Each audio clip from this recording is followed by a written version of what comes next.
Bom, em 2018 houve uma predominância de dois partidos políticos, o PT e o PSL, que foram ao segundo turno das eleições nacionais. O PSL venceu com o presidente Jair Bolsonaro, depois ele saiu do partido, né? PT e PSL perderam espaço nas eleições municipais. É claro que qualquer comparação que seja feita entre o PSL de agora e o PSL de 2018 é injusta, porque o PSL de 2018 tinha Jair Bolsonaro. Agora, em 2020, não tem Jair Bolsonaro. Então, a comparação é talvez indevida. O fato é que nas capitais, o PT vai disputar o segundo turno no Recife e em Vitória. Um partido que já venceu eleições nacionais 4 vezes consecutivas. O PSL, que elegeu o último presidente, mas não o tem mais como filiado, não venceu em nenhuma capital do país. Como é que você avalia o desempenho desses partidos, hein, Alexandre? Tem uma semelhança entre os dois: fisiologismo. Um demonstrado na Lava Jato, outro demonstrado aí nos inquéritos de laranjas, de brigas internas por causa de fundo eleitoral, de fundo partidário, né? PSL. Né? Então, os dois são fisiológicos. Né? O PT é a esquerda fisiológica. E a esquerda está se mudando para uma esquerda ideológica, né? Embora mais extrema. Né? PSOL, por exemplo, São Paulo, Belém, na verdade, é a volta de alguém que já seria a volta, né? Ele vai para o segundo turno ainda, o Edmilson. Porto Alegre, PCdoB vai para o segundo turno, né? Então, há esse câmbio, né? E o que a gente vê aí é surgir a força do DEM, o Sidney já tocou nisso, né? Claro, conduzido por gente de peso também, né? A reeleição do Rafael Greca, a reeleição lá do prefeito de Florianópolis, né? A eleição lá na Bahia, que isso aí o trabalho é força do ACM Neto, né? Que é prefeito lá e também, se não me engano, é o atual presidente do partido. E o Eduardo Paes, que é conhecido também, volta lá no Rio de Janeiro, força do DEM. O DEM é um partido que aparece muito forte aí, né? O que significa um reforço na voz de Rodrigo Maia, presidente da Câmara, que não é candidato à reeleição na Câmara, mas se fortalece com o fortalecimento do partido dele. Eu anotei aqui mais algumas coisas do DEM, né? Em que esse partido talvez seja o mais permanente, junto com o MDB, né? Surgiu lá, eu vi surgir, né? Saiu da arena, houve o PDS, aí houve uma dissidência lá, a Frente Liberal, virou o partido da Frente Liberal, acabou sendo decisivo para eleger Tancredo Neves, né? E José Sarney, né? Ficou José Sarney. Então, o DEM já tem uma história, né? Num país em que os partidos vão mudando muito. E o que a gente vê agora é, por exemplo, se a gente pegar São Paulo e Porto Alegre, duas capitais importantes, é essa transferência, digamos, para usar os termos do futebol da minha época, sai da meia esquerda e vai para a extrema esquerda, né? PSOL em São Paulo no segundo turno e PCdoB no segundo turno em Porto Alegre. São mudanças que a gente vê em capitais. Agora, a gente não pode desdenhar o resultado do país inteiro, né? São 5.568 prefeitos, né? A gente tem que pesquisar isso também. Outra coisa do PT, o PT na última eleição municipal só fez Rio Branco em capital. Agora está sujeito a fazer nenhuma, né? Vamos esperar o resultado de Vitória e de Recife ainda. Recife interessante, que são dois primos que disputam entre si, né?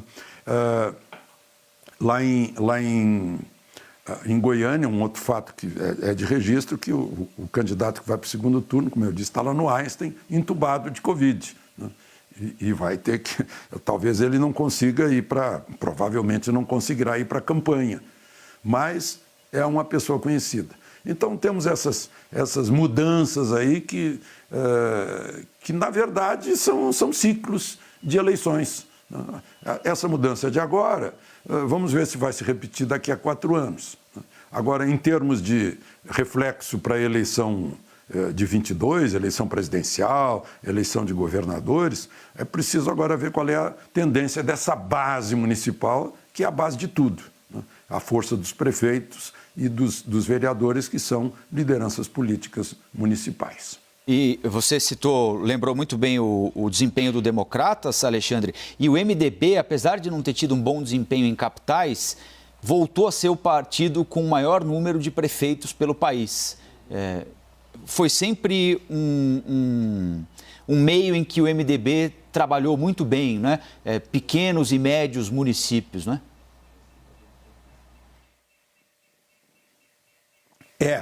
E o MDB, eu costumo dizer que conseguiu decifrar o enigma do príncipe da Dinamarca. Consegue ser e não ser ao mesmo tempo. O MDB, a gente não sabe se é governo ou se é oposição. É de acordo com a circunstância, né?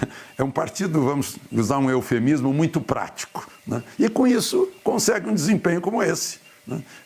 Nas eleições municipais. Está lá fazendo o seu trabalho, de formiguinha, né? Agora, outra coisa, a tendência, né, de dizer assim, acabou a polarização e tal.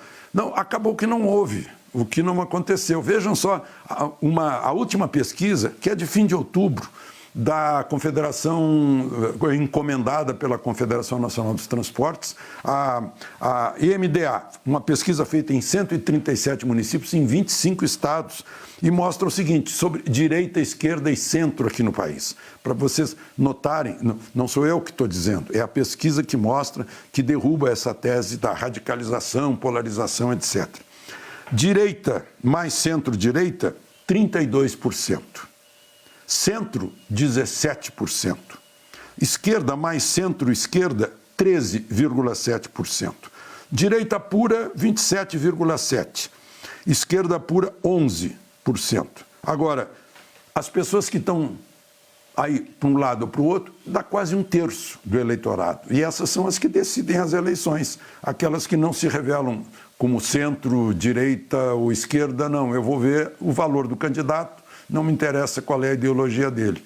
E são as pessoas que estão decidindo a eleição aqui no Brasil. Então, não dá para a gente dizer que há radicalização ou polarização aqui no Brasil, porque senão a gente se surpreende com resultados como a gente está vendo em cada eleição.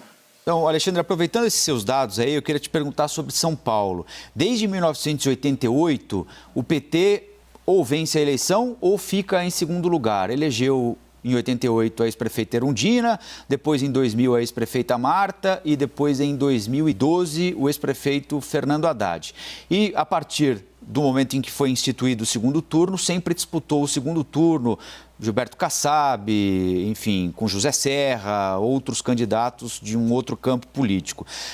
E dessa vez aqui aconteceu algo curioso em São Paulo. Se a gente tomar como exemplo, como medida a eleição nacional, a última eleição nacional, o ex-prefeito Fernando Haddad, candidato à presidência da República, no primeiro turno teve 20% dos votos na capital paulista. No segundo, 40% dos votos para presidente da República na capital paulista. O Guilherme Boulos, que foi candidato à presidência da República no primeiro turno, em São Paulo, teve pouco mais de 1% dos votos. E agora, nesta eleição aqui, ele vai ao segundo turno com 20% dos votos válidos. O candidato do PT teve o pior desempenho do partido na história da cidade, com pouco mais de 8%. Ou seja, o Guilherme Boulos conseguiu, de alguma maneira, extrapolar o limite que estava demarcado para o PSOL na cidade de São Paulo. Ele avançou sobre o eleitorado petista em São Paulo, ou não? Pois é, e até em São Bernardo, né? O coração do PT, né? São Bernardo ganhou o PSDB, né? E ganhou em primeiro turno.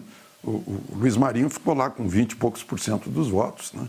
Então, esse desempenho em São Paulo também se deve, o Boulos chegar ao segundo turno, ao apático desempenho de Celso Russomano na campanha eleitoral, né? Teve um bom desempenho nas obras sociais e um apático desempenho na campanha eleitoral. E o Boulos, esquerda ideológica, né?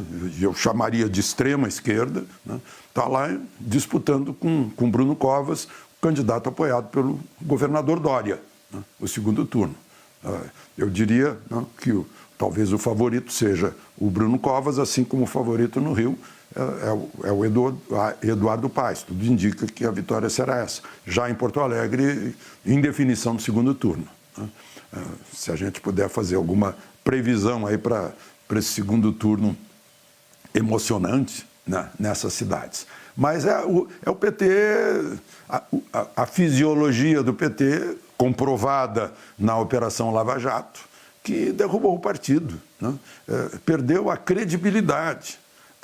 Quem perde credibilidade perde o seu principal capital, né? É bom que todos pensemos nisso. Alexandre, muito obrigado e até o próximo Liberdade de Opinião, hein? Obrigado e até amanhã.